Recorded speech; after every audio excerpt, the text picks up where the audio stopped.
All right, Mike. So, number one thing is have a plan.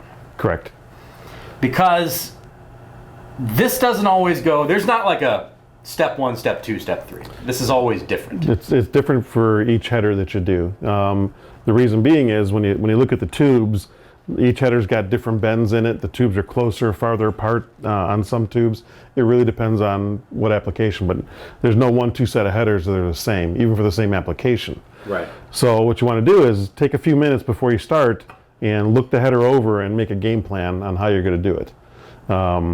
And that'll get you the best looking wrap at the end of the day and a solid job.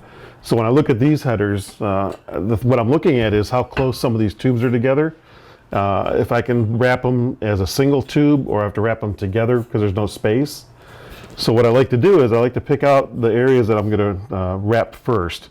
So I'm looking at this header, there's two tubes. There's one here, this tube here that goes down to the collector, and this tube that can be pretty much wrapped by themselves. So I'm going to start with these tubes first. So I'll start here, not back here at the end on these two primary tubes. And then I always want to wrap from the bottom up for the entire exhaust. So everything you're doing, you wrap from the bottom up. So when the wrap layers, it lays over itself the correct way. So you don't have an edge that you're going to flip over or catch. Or in a car, it's not that big a deal, but motorcycle, rat rod, where it's out in the wind, Sure. The wind doesn't catch the edge of the wrap and start to pull it loose. Sure. So what I'll do is I'll wrap probably this tube first. Actually, we'll do this tube first. So we'll start down here, we'll wrap it up into here. Then we'll take this tube and I think we'll wrap that tube up into here and stop right about here. And then what I'll do from then is I'll start back here and I'll wrap up to cover the first two wrap joint or wrap that I started here.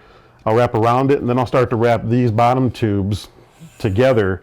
When I get up here, I'll split off and make finish the wrap on this side, and we'll wrap it up on to this there. So we won't see the joints here on the wrap. They'll be covered up by the last layer wrap that we put on.